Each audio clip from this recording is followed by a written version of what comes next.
ఇలా ఎప్పుడైనా రిజర్వేషన్స్ అనే అంశం తెరపైకి వస్తే గుర్తొచ్చేది ఎస్సీ ఎస్టీలు. కానీ స్వతంత్రానికి ముందు బ్రిటిష్ ఇండియాలో చారిత్రక నిజాలు వేరే విధంగా ఉన్నాయి మిత్రులారా. వాటన్నింటిని మీకు తెలియజేద్దామని మీ ముందుకొచ్చి మాట్లాడుతూ ఉన్నాను. బ్రిటిష్ వారు ఈ కొలోనియల్ టెరిటరీని, ఈ వలస రాజ్యాన్ని పరిపాలించడానికి ఒక చట్టాన్ని తయారు చేసి ఆ చట్ట ప్రకారం పరిపాలించేవారు మిత్రులారా. ఆ చట్టాన్ని గవర్నమెంట్ ఆఫ్ ఇండియా యాక్ట్ అనేవారు. అదే ఆనాటి రాజ్యాంగం. 1909లో మోర్లే మింటో రిఫార్మ్స్ పేరుతో ఒక కమిటీ వేసి ఒక చట్టాన్ని తయారు చేశారు. వారు డివైడ్ అండ్ రూల్ పాలసీలో భాగంగా 1909లో ముస్లిం సోదరులకు కమ్యూనల్ రిజర్వేషన్స్ ఇచ్చారు మిత్రులారా. దేశాన్ని 800 సంవత్సరాల పాటు ఏకఛత్రాధిపత్యంగా పరిపాలించినటువంటి ల్యాండ్ లార్డ్స్ అయినటువంటి, ఏ విధమైనటువంటి డిస్క్రిమినేషన్ లేనటువంటి ముస్లిం సోదరులకు ఇవ్వడం జరిగింది. తర్వాత నెక్స్ట్ 10 years తర్వాత మాంటేగ్ చెమ్స్ఫర్డ్స్ అనేటటువంటి ఒక కమిటీని వేసి గత చట్టాన్ని రివ్యూ చేసి మార్పు చేర్పులు చేద్దామనేటటువంటి ఉద్దేశంతో చెమ్స్ఫర్డ్స్ మన సౌత్ ఇండియాలో మెడ్రాస్ రాష్ట్రానికి రావడం జరిగింది మిత్రులారా. ఈ మెడ్రాస్ రాష్ట్రంలో మిగతా ఇండియాని పక్కన పెట్టండి, పాలిటిక్స్ ఏ విధంగా నడిచేవంటే బ్రాహ్మణులు వర్సెస్ నాన్ బ్రాహ్మిన్స్. అంటే ఇక్కడ దళితులు అనేటటువంటి వారు పిక్చర్లో లేరు. ఈనాడు మన తెలుగు రాష్ట్రాల్లో అప్పరు కులాలుగా, బీసీలుగా ఎవరైతే ఉన్నారో వారందరూ కూడా ఒక కూటమిగా, నాన్ బ్రాహ్మణ్ కూటమిగా ఏర్పడి వీళ్ళు వర్సెస్ బ్రాహ్మిన్స్ అన్నట్టుగా సామాజిక, రాజకీయ, ఆర్థిక అంశాల్లో పోటీ పడేవారు మిత్రులారా. వీళ్ళకి వాళ్ళకి అస్సలు పడేది కాదు. బ్రాహ్మణులతో పోటీ పడటం అంటే మామూలు విషయం కాదు మిత్రులారా.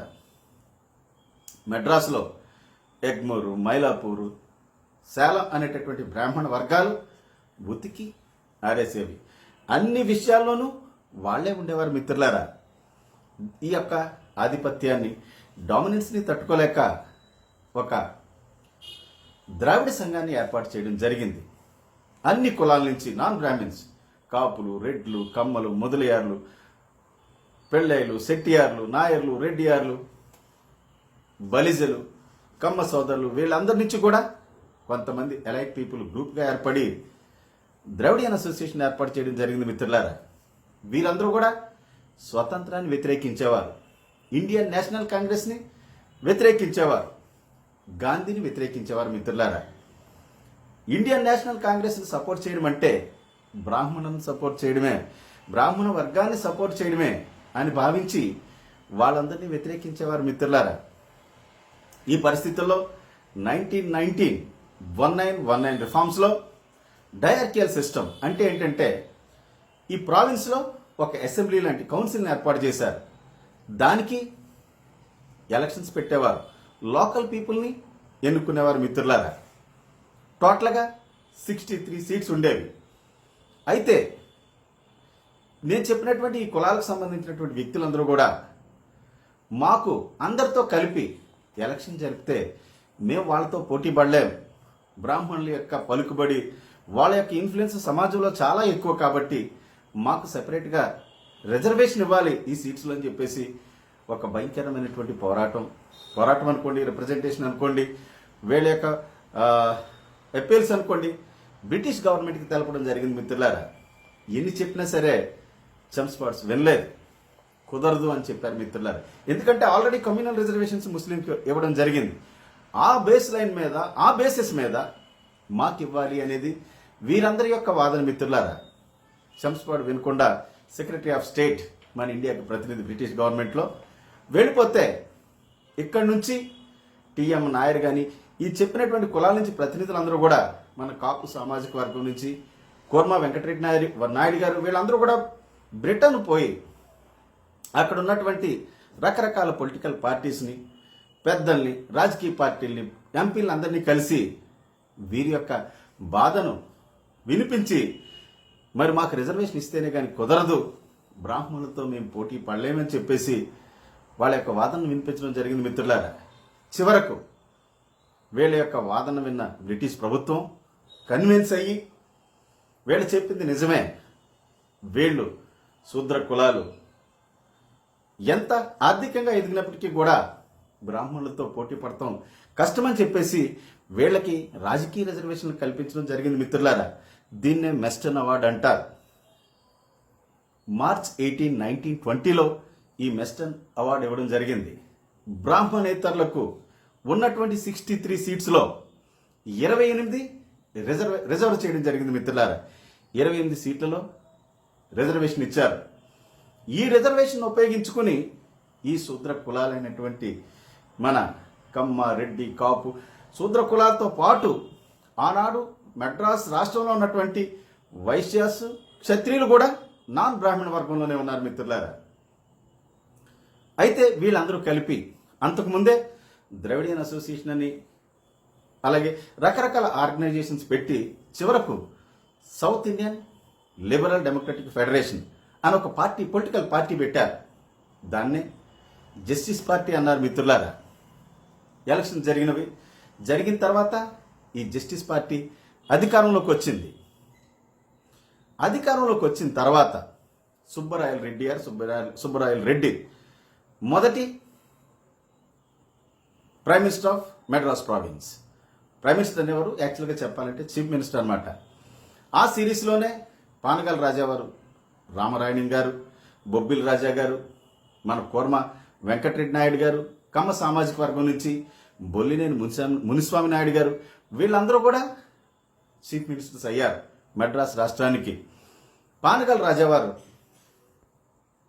1921 16 సెప్టెంబర్లో కమ్యూనల్ జీవో నంబర్ 613 పేరుతో 613 పేరుతో విద్యా ఉద్యోగాల్లో రిజర్వేషన్స్ కల్పించారు మిత్రులారా.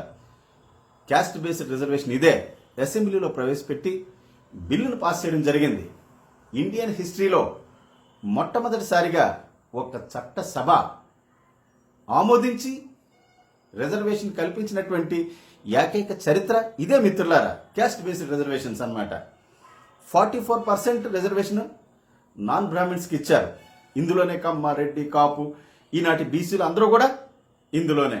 మొదలయ్యార్లు, శెట్టియార్లు, నాయర్లు, నంబియార్లు, మన రజక సోదరులు, అలాగే మిగతా వాళ్ళందరూ కూడా బీసీలు అందరూ కూడా, క్షత్రియులు, వైశ్యులు కూడా ఈ నాన్ బ్రాహ్మణ్ గ్రూప్లో ఉన్నారు మిత్రులారా. 16% బ్రాహ్మణులకు పనిచేశారు, బ్రాహ్మణులకు ఇచ్చారు. మరొక 16% ముస్లిమ్స్కి ఇచ్చారు మిత్రులారా. ఆంగ్లో ఇండియన్స్ మరియు క్రైస్తవులకు 16% ఇచ్చారు. విచిత్రం ఏమిటంటే ఎవరైతే అణగారిన వర్గాలు ఉన్నారో, ఈనాడు ఎస్సీ ఎస్టీలుగా పిలువబడుతూ ఉన్నారో వారికి 8% మాత్రమే ఇచ్చారు మిత్రులారా. అప్పట్లో దళిత నాయకుడిగా మద్రాస్ రాష్ట్రంలో పేరొందినటువంటి ఎంసీ రాజా మరి ఈ యొక్క అసంతృప్తి కారణంగా లేటర్ స్టేజెస్లో ఈ జస్టిస్ పార్టీ నుంచి బయటకు వచ్చేయడం జరిగింది మిత్రులారా. ఫస్ట్ టైం రిజర్వేషన్స్ అనేది, క్యాస్ట్ బేస్డ్ రిజర్వేషన్స్ అనేది ఇచ్చింది అఫీషియల్గా చట్టసభల ద్వారా దళితులకు కాదు మిత్రులారా. ఇండియా మొత్తానికి అంబేద్కర్ గారు 1909లో ముస్లిం సోదరులకు ఇచ్చినట్టుగా ఇవ్వమని చెప్పారు. సౌత్ పరో కమిటీ ముందు ఇవ్వడానికి ఒప్పుకోలేదు, ఇవ్వలేదు. ఇండియా మొత్తంలో ఇవ్వలేదు. ఒక స్పెషల్ ప్రొవిజన్ కింద బ్రిటిష్ ప్రభుత్వం కమ్మ, రెడ్డి, వెలమ దొరలు, నాయర్లు, నంబియార్లు వీళ్ళందరి యొక్క ప్రెషర్కి తలొగ్గి ఈ మద్రాస్ రాష్ట్రానికి మాత్రమే ప్రత్యేకంగా పొలిటికల్ రిజర్వేషన్స్, అలాగే ఈ కమ్యూనిటీస్ నుంచి ఎన్నికైనటువంటి సీఎంలందరూ కలిపి విద్యా ఉద్యోగాల్లో రిజర్వేషన్స్ కల్పించుకోవడానికి అవకాశం కల్పించింది మిత్రులారా. ఇది చరిత్ర. ఇక 1937లో అప్పట్లో ఎస్సీ ఎస్టీలను డిప్రెస్డ్ క్లాసెస్ అనేవారు. ఎస్సీ ఎస్టీ అనే పదాలు లేవు. నిమ్న జాతీయులు అంబేద్కర్ పోరాట ఫలితంగా 1937లో ఇచ్చారు. లేటర్ స్టేజెస్లో వీళ్ళ ఆర్థికంగా అన్ని రకాలుగా అభివృద్ధి చెందడంతో ఈనాడు అగ్ర కులాలుగా ఉన్నటువంటి వీరందరూ కూడా బయటకు వచ్చేయడం, స్వాతంత్రం వచ్చిన తర్వాత కూడా కాపు, బలి సోదరులకు రిజర్వేషన్ కంటిన్యూ చేయడం, నేలు సంజీవ్ రెడ్డి వాటిని తీసేయడం, తర్వాత మరి దామోదరం సంజయ్ గారు మళ్ళీ పెడతాం, మళ్ళీ తీసేయడం, మరొక రెడ్డి వచ్చి జరిగినటువంటి హిస్టరీ ఇది మిత్రులారా. జనరల్గా ఈనాడు ఉన్నటువంటి యూత్ అంతా కూడా రిజర్వేషన్ ఎస్సీ ఎస్టీలకు ఇచ్చారు, ఎస్సీ ఎస్టీలే ముందున్నారు ఈ విషయంలో అనేది వాస్తవం కాదు అనే విషయాన్ని మీకందరికీ తెలియజేద్దామని ఈ చారిత్రక నిజాలు తమిళనాడు హిస్టరీలో కప్పడిపోయినటువంటి ఈ నిజాన్ని వెలికి తీసి మీకందరికీ తెలియజేయాలనేటటువంటి ఉద్దేశంతోనే ఇదంతా చెప్తా ఉన్నాను మిత్రులారా.